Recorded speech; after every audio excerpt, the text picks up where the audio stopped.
Hello and welcome to another instalment of History Hack. We got something really interesting for you today. We are going to mash together World War One with the ancient world. Lockie, tell people how, why and who. I'm excited about this. I think it's going to be good. I've got my notes here ready to go because I'm going to be swatting on this for my battlefield touring when we can go again. We've got Owen, Rees and Giles Penman here. Owen's a historian of warfare. And the pre-modern world, so more generally. His specific research interest lies in the transition of soldiers from civilian life to the battlefield and back again, including all the kind of psychological and sociological problems that arise from this. His books include Great Battles of the Classical Greek World and Great Naval Battles of the Ancient Greek World, so boaty stuff too. Giles is a PhD student at Warwick University. He looks at ancient history and material culture. In particular, the deployment of Greco-Roman imagery on the civil cultural artefacts of the Great War and its post-war commemoration, which is pretty dapper.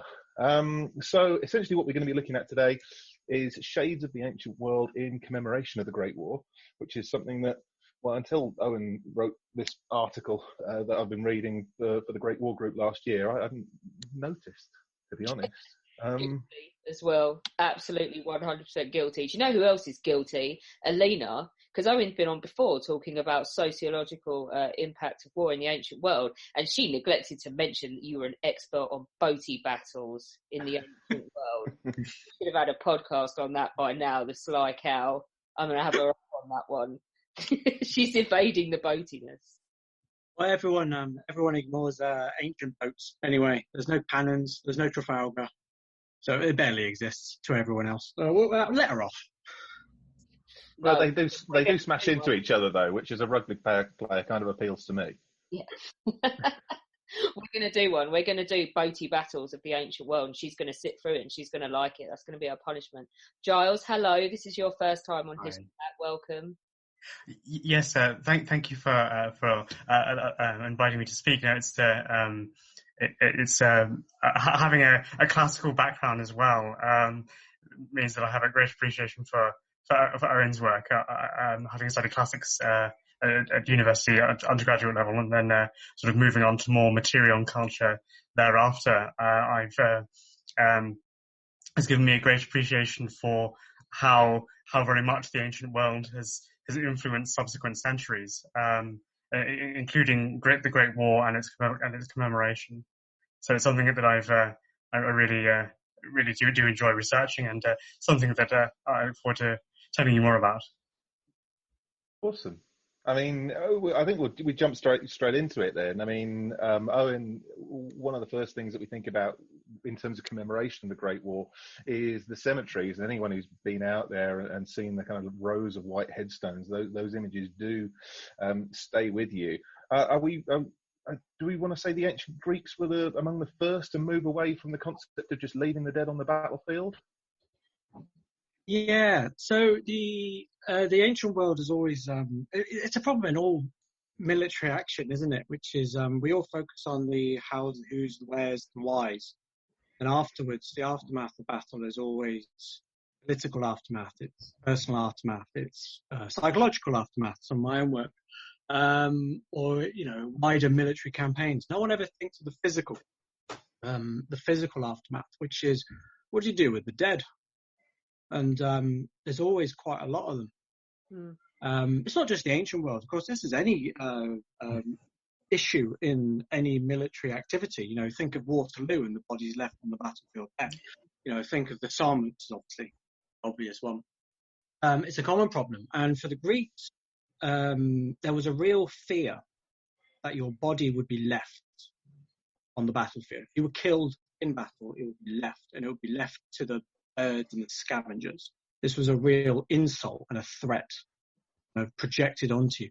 I mean, Homer's Iliad, this epic poem, possibly one of the first epic military engagements that we see. The opening line that people may have heard of about the anger and the rage of Achilles, which is the famous bit of the opening line. The actual end of that first sentence talks about bodies on the battlefield, and it talked about the threat of the dogs and the carrion birds eating your body because no one cared. No one buried you. No one looked after you. This was a real fear in the psyche of the Greeks. not unique to the Greeks, to be fair. We hear Sumerian monuments talk about burying the dead in some way.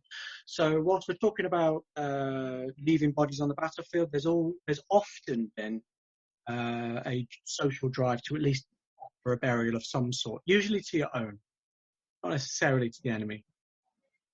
So in Greek warfare, this is where we are. The concerns for the dead on the battlefield are a serious one. They are so serious in Greek warfare that victory in battle was not determined by who had more men die.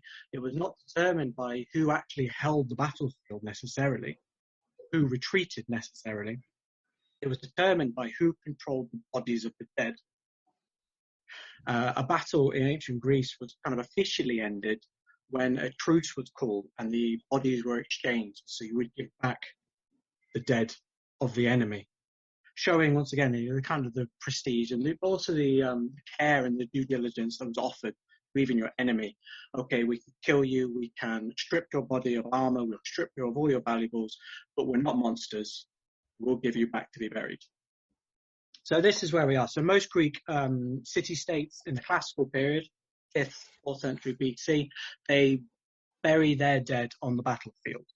If they're in enemy territory and they've lost, they may take it to a nearby allied territory to bury them, but it's always near to where they are.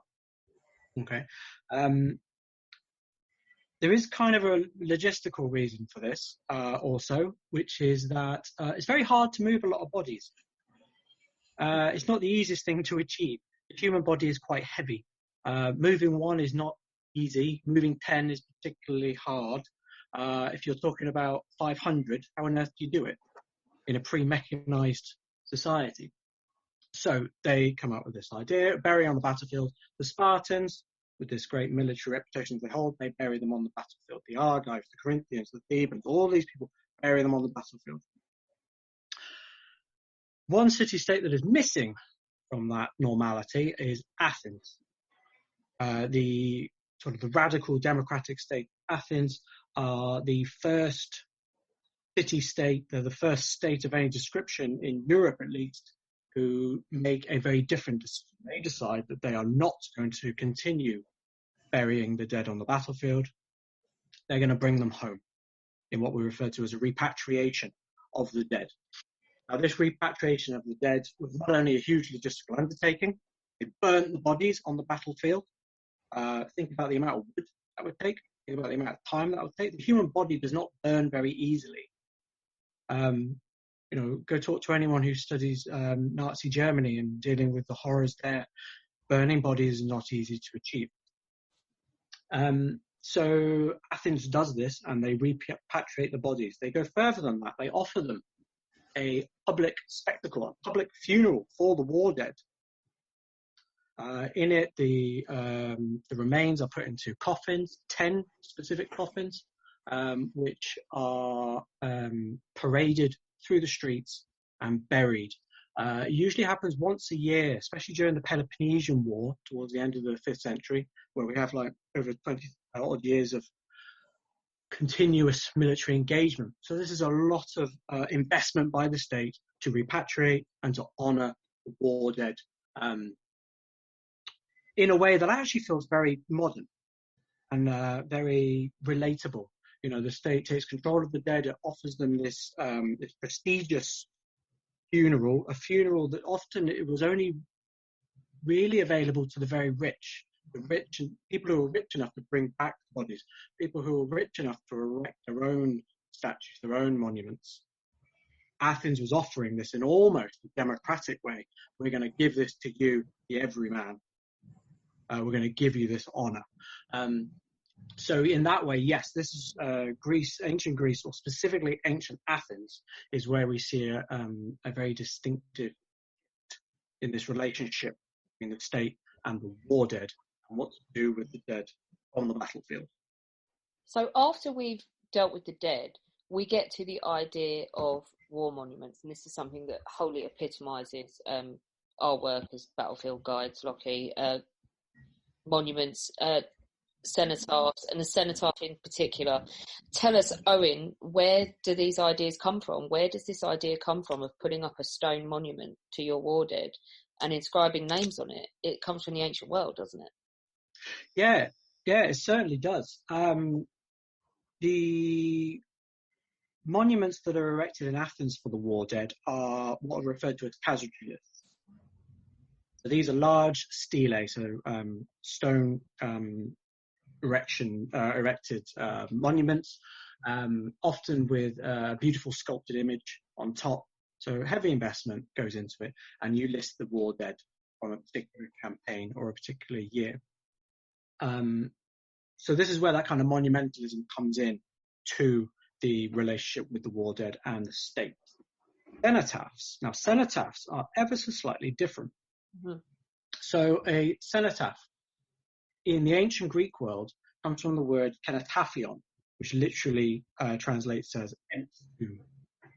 So a cenotaph is an empty tomb, is what it is. It is outside of Whitehall. That's what that represents. One in Manchester. That's what this represents. It's exactly the same.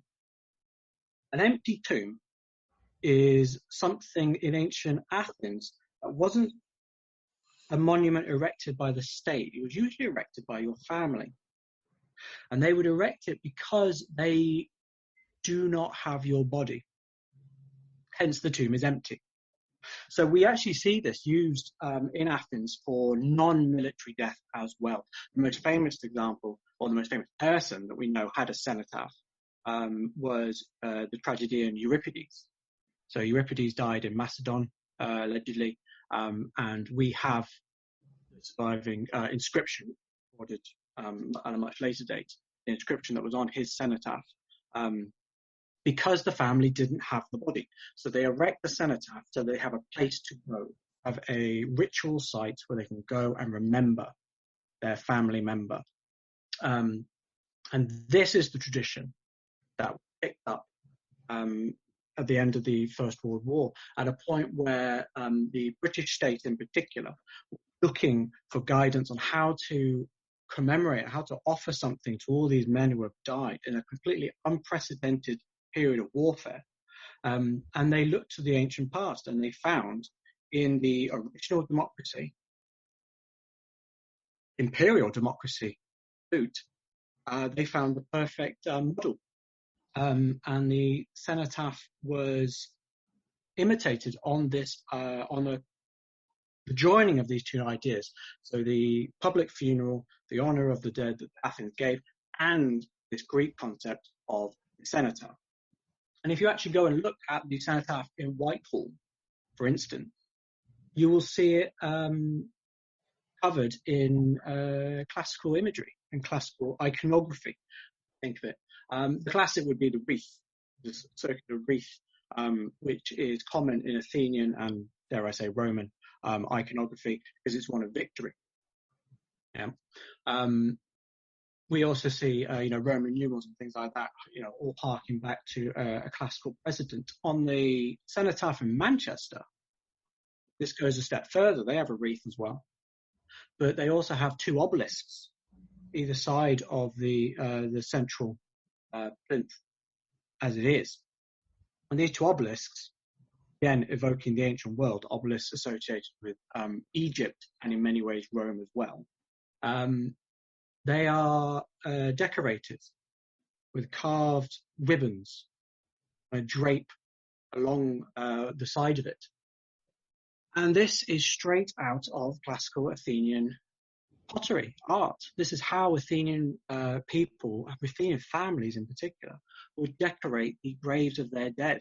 This is the imagery that the British state, the political elite of Britain, are calling upon when they're trying to find a way of showing as much respect as they can to their dead.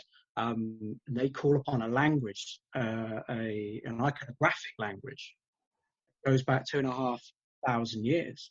Do you think they do this because of the public school by education that a lot of them have gone through? Giles is like, is this part, are they subconsciously doing it, or is it intentional, Giles? I would say that this is intentional, but the work of Elizabeth Van Diver and also Edith Hall and Henry Stead have suggested that actually classical knowledge was not just the preserve of the elite. Whilst the elite learned it in private schools and grammar schools, working class people were also imbued with a great deal of classical knowledge through English translations and compendia and condensations of classical texts and classical histories, but also through the use of neoclassical sculpture as part of architecture in public buildings. And so, whilst the elites may have whether they be the artists or politicians with classical educations may have made these decisions, they were still making those decisions in the full knowledge that all sections of society would understand the messages they were trying to promote about the war dead. Yeah, absolutely. And I think that's an important point. So whilst we focus on the elite and whilst we focus on decision making going on, they are also, I completely agree with Giles, they're reflecting an idea that the public buy into. Don't forget that the cenotaph of Whitehall was originally made temporary, and the massive queues that formed when it was unveiled pretty much forced the hand of the decision makers. They pretty much forced the hand. We have to make this permanent because the people have spoken with their feet. It really did tap into something that they believed. And I half wonder if this is also very similar to the Athenian idea. So the Athenian idea, as I said, I'm going to give you a burial that is only usually given to the rich. I'm going to give you something that your normal standing in society does not afford you. Whereas something like the cenotaph, something like what was given to the soldiers in the First World War, it was not normal. This is seriously an honourable thing to be given. This is an amazing thing to be given for working class people, to be offered such an amazing monument to themselves, be buried, be given headstones, even if it is at the Somme, even if it is at Ypres, wherever it is, to be given those kind of monuments is not normal. No, it's a complete step up. You didn't see that at all with the Boer War, did you?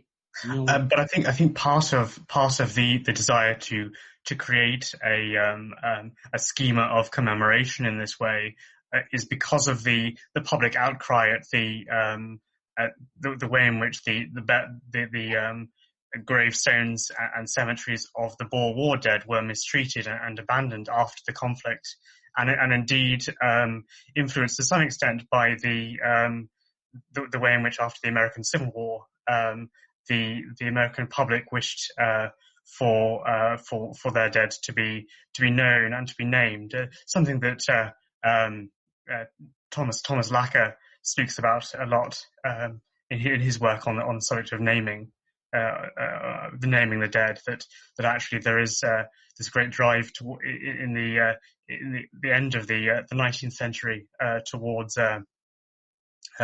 the formalized commemoration of war dead. Yeah, Lockie, it's also it's got to be part of the uproar about not bringing people home from the Western Front because we couldn't afford to. And the Americans got the option. We didn't, did we? Because it cost so much money. It was decided to leave them where they'd fallen in France and Belgium.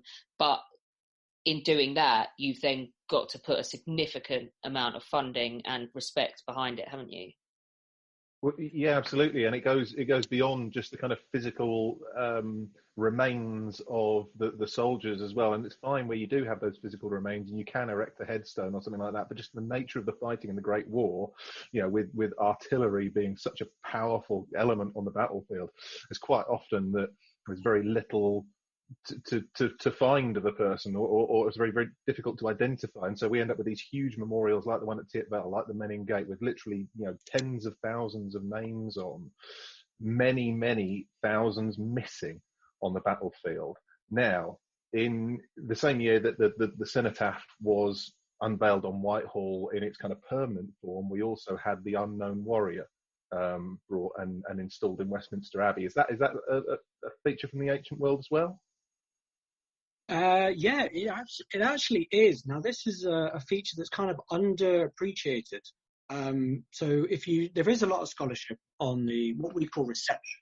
I mean, Giles and I are both talking about it. We're talking about the reception of the ancient world in other time periods for this conversation, the First World War.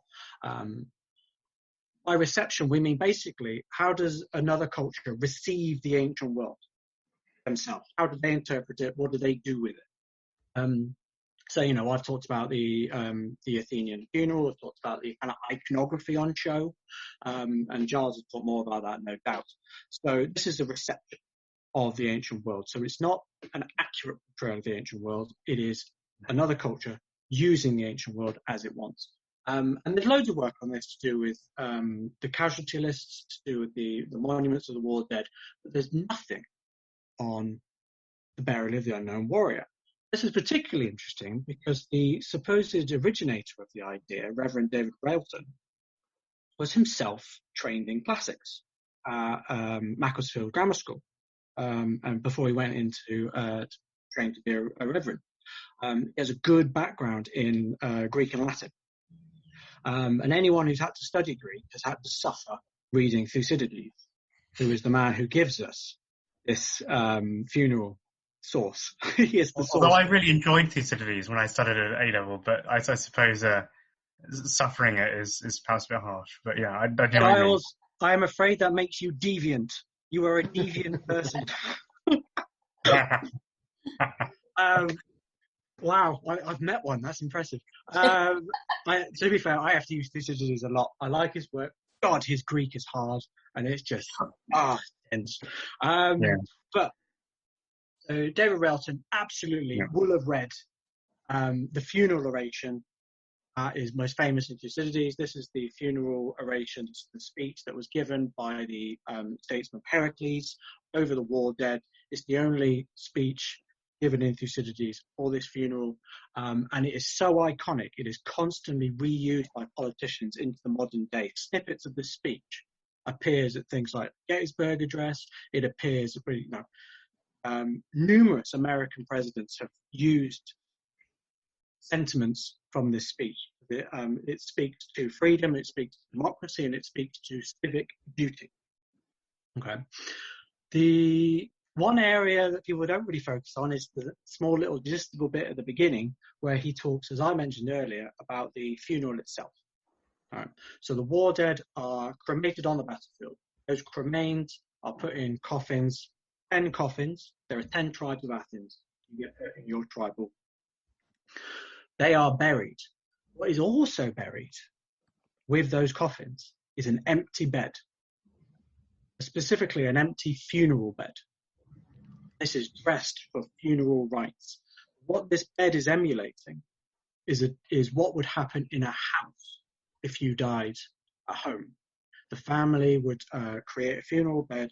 They would dress you. They would wash you. They would prepare you for funeral. This is the funeral bed that they are emulating. And the suggestion is, although Thucydides isn't completely clear, the suggestion is that that bed may well have been buried as well with the war dead. So you've got to ask the question, why on earth is an empty bed being buried along with the remains? And Thucydides tells us it's for those that can't be found or could not be identified. Now, you mentioned earlier about modern warfare and the issue of artillery and the issue of basically things like the RAF in the Second World War and, the issues of collecting all the remains. The ancient world doesn't quite have that problem. They have another problem, which is that the majority of bodies that are lost in a naval battle are not easily retrieved. And then when you realise that Athens is predominantly a naval power and that they exert their force through their naval activity, a lot of their deaths are at sea. So it's intriguingly, this bed seems to predominantly be there for those bodies that could not be returned. And the obvious what there is those lost at sea. these are the many men who would have died in the naval campaigns that allowed Athens to have the empire it had, the empire that it needed to afford this funeral, among other things. So they bury this. Now, what we have here is a symbolic burial for those that cannot be returned. This is the complete ideological underpinning to the burial of the unknown warrior and the cenotaph. So the cenotaph gives you a monument for those that cannot be returned, which in the First World War is everyone, predominantly.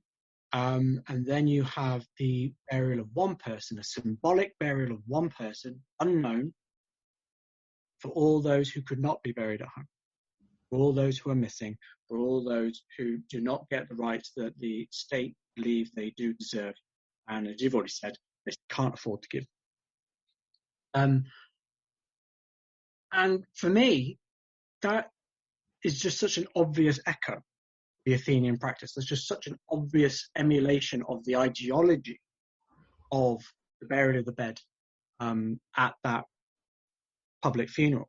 So whilst it is not categorically proven that David Railton was emulating, it is at least worth noting that the underpinnings to both those ceremonies are the same and for the same reason. All right. I mean, that's absolutely fascinating. I love these ties and just pushing the conversation on to kind of maybe more personal tokens of remembrance or service. We quite often think of the medals, be they campaign medals, service medals, victory medals. And Giles, just turning on to you because you're into this, aren't you? Medals. Where do these fit in? Yes. So whilst I began my PhD research by looking at military medals, I've more moved into the commemorative medals of the war, but so those that commemorate Peace Day in 1919. But certainly military medals functioned for the men themselves and for the relatives of those that died as almost personal memorials to their service and to the memory of the life of the person who died. So they have that dual function, remembering both the military aspect of service, but also the person that they represent, person whose service they represent, and that they can be quite important for the commemoration and remembrance of relatives who served in conflict for the family, because by being produced by the state, they form part of the official recognition of that service, and so certainly that they are important for families and for family history going down the generations. It is one reason why they become heirlooms and why families today still have them in their possession. But for me, it's the Greco-Roman imagery on some of the smaller personal items of the First World War that are significant. They by not depicting the modern warfare as it took place during the conflict with the bombs and the bullets and the barbed wire, but instead replacing them with a classical aesthetic. It sanitizes the war of its horror and removes it from by removing it from its immediate 20th century context and setting it into an ancient past. And so it makes it seem as though the conflict happened centuries ago, far out of reach of the emotions of the relatives who and servicemen who all went through the war in one way or another. whether that be losing a relative who served or losing friends alongside whom they served. Classicism took on this cleaning aspect. It cleaned the war and made it easier to come to terms with those difficult emotions. But also because it creates this image of ancient legendary experience through the use of Greco-Roman imagery. It presents the war dead as heroes almost. They are soldiers and sailors and airmen whose service was akin to that of Roman legionaries who processed in triumph after great military victories at the end of campaigns, or like Greek warriors who had gone through battle and then had been given great honour by the state, or stele or cenotaphs if they had died. And so in that way, they provide the classical imagery provides consolation for the bereaved and for fellow servicemen as well. And those are the two strands of purpose that I study. Is it winged victory, the actual imagery on the medals? Is that?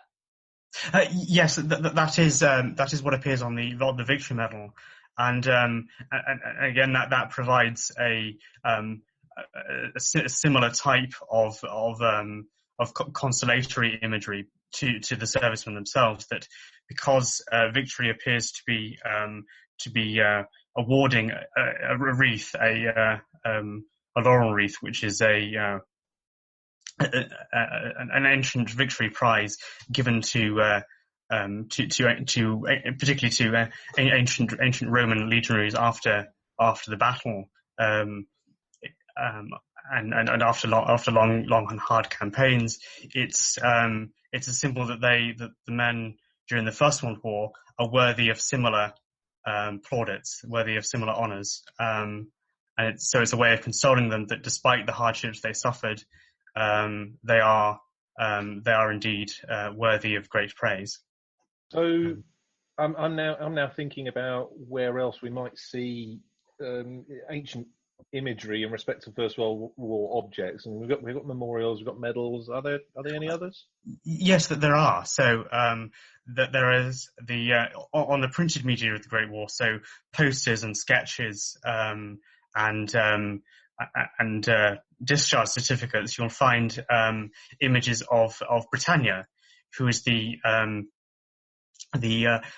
ancient personification of the British nation, originally created by the Romans in the 1st century AD after the Roman conquest of Britain, and this figure then became a prominent representation of the British nation from the Renaissance onwards, through her depiction in architecture, but particularly on coinage, where even today Britannia appears on the 50p piece, but she appeared on the bronze coinage of every monarch since the late 17th century onwards, and so really became solidified as a symbol representing the nation. And during the Great War, on printed media, Britannia is heavily used by the government on government-sponsored posters to mobilise the nation, whether that be mobilising them to join up in very traditionally gendered roles. So men were encouraged through the use of Britannia to join the fighting services, competent services rather than non-competent services, and women were encouraged to join uniformed services in which they engaged in traditionally female gendered activities, aiding the fighting men through supply and logistics and nursing. But also Britannia was used to encourage civilians on the home front to save bread and become teetotal, to abstain from alcohol. as part of the broader pledge by politicians and religious leaders at the time to reduce alcohol consumption within Britain to boost productivity, whether that be in the factories or elsewhere. I argue as part of my research that the use of Britannia's image was actually unsuccessful in achieving these aims because of the reality of the war. The reality is that working class people were able to earn enough money to earn more money, in fact, than they did before the war through war work, and thus were able to afford food, more food, and so they didn't need to save bread. And then government regulation meant that people couldn't really obtain high strength alcohol when the pubs were open. So Britannia's image didn't really have an effect on trying to patriotically encourage people to drink less, because government regulation meant they couldn't anyway. Talking about people's reactions, then, are you saying that they're kind of ambivalent towards this ancient imagery that's being used in some cases? I would say so. I would say that it may have encouraged people, some citizens, to act patriotically, but in a broad sense, yes, they did become ambivalent because this image, the image of Britannia, had been so heavily used in British society that it kind of ceased to have a potency. It ceased to have a power. It was used on a lot of the bronze coinage at the time, and then in architecture as well. And if you're seeing it every day on the posters, it eventually ceases to have the same sort of meaning. But also that the harsh reality of the war meant that this image ceased to have a mobilizing force.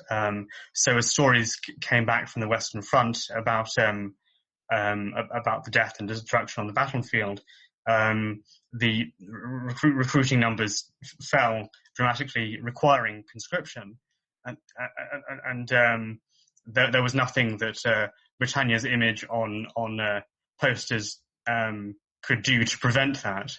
However much the British government wished to present combatant warfare as a patriotic duty for every right-thinking British person, there was just no way that could trump the reality of the conflict. That it was just being presented. It was just a real slaughter. Although, of course, statistically that wasn't the case. Only about 1 in 6 frontline soldiers actually was killed. But the presentation of the reality, and indeed the harsh reality of living conditions as well on the front, meant that it just wasn't going to happen. Just got me thinking there, Giles, about the changing relationship with the ancient world as the reality kind of hits. I mean, the obvious one for me is the one perception of the ancient world most people will know, even if they don't necessarily know it, which is the phrase "Dulce et decorum est pro patria mori," made famous by Wilfred Owen's poem. You're absolutely right. So from the Horace, the reason why I say that is that you say that to most people now, they'll immediately go to the war poetry, like Blackadder's endless poetry, and they immediately go, that's the irony in that statement. The idea that there is nothing sweeter or more fitting than to die for one's country. Fatherland is, of course, steeped in irony, and the horrors of the war kind of show that. And yet, if you go and look at quite a few of the war memorials around the country, they have part of that phrase quoted.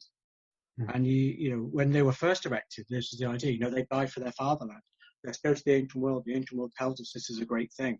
And yet, when we start to get, the proper aftermath of the war, what is it? Wilfred Owen's poems published 1920, I think it is. 1920, yes, yeah. So you've got this evolving relationship with the ancient world, and actually now that phrase has lost the meaning that the war memorials wanted it to have, and in many ways has created a more poignant monument now because it has that sense of irony. And indeed, this is something that secrecy. Go on, you.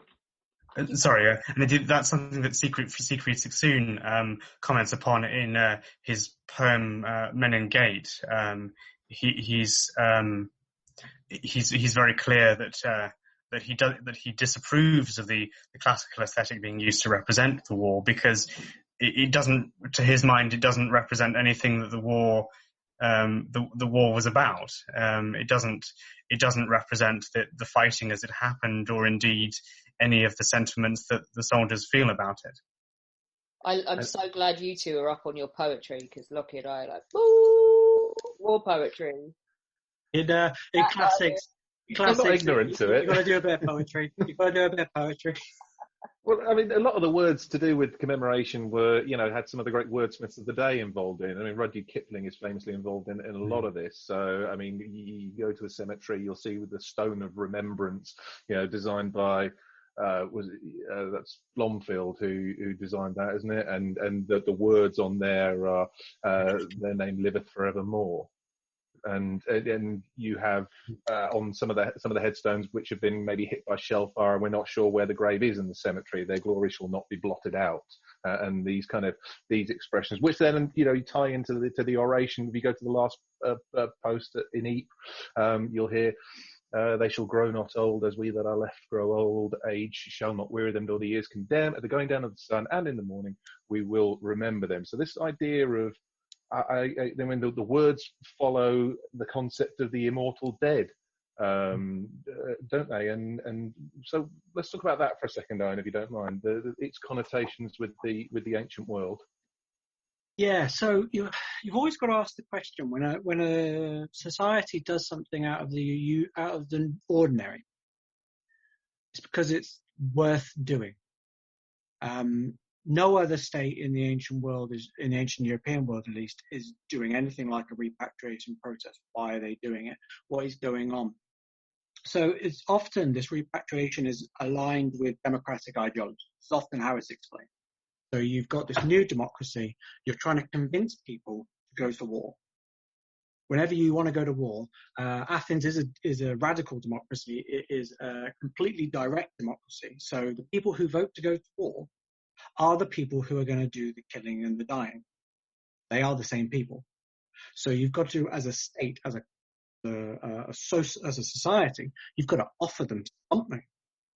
And when you look into the wordsmithery that you kind of point out of the funeral orations, you notice that the one thing that keeps coming up is what the dead get offered. What the dead get offered are kind of manifold. One is they get to become heroes. Well, I mean that in a very colloquial sense, but I also mean that within a Greek religious sense. So a hero is actually more than just someone you look up to. A hero is, deserves a place next to other divine entities, such as, at the very top end, the gods, obviously. The heroes are like Hercules, Perseus, Theseus, all these great names we know from mythology. They had religious cults dedicated to them, had sacrifices given to them. They were called upon. They were prayed to.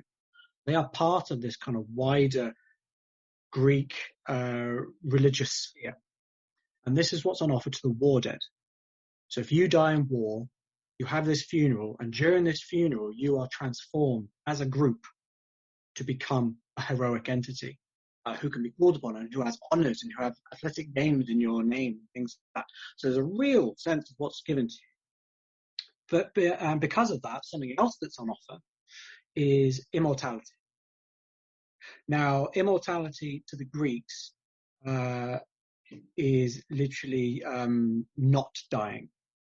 But of course, you are dead. How are you going to not die if you're already dead? But what they offer is your immortality, which becomes this heroic entity, is your memory and the memory of your deeds. This is what we hear time and time again. You will be remembered. Your memory will be immortal. And our annual commemoration to the war dead will continue your immortal existence. Okay. So this is what the Athenians offer. And of course, this has obvious echoes in modern commemoration of the war dead. You mentioned a few there. It is the undying memory. It's quite a common thing you read about. The ageless dead, because of course they will no longer grow any older. They will never be forgotten. There is a sense of infinite commemoration being presented. And it was important to the Athenians that this was what was being offered to them, because otherwise, you've got to think of it in terms of motivation. How do you motivate these men to go to war? How do you motivate them to vote to go to war if they know that if they die, that's it, gone, nothing else?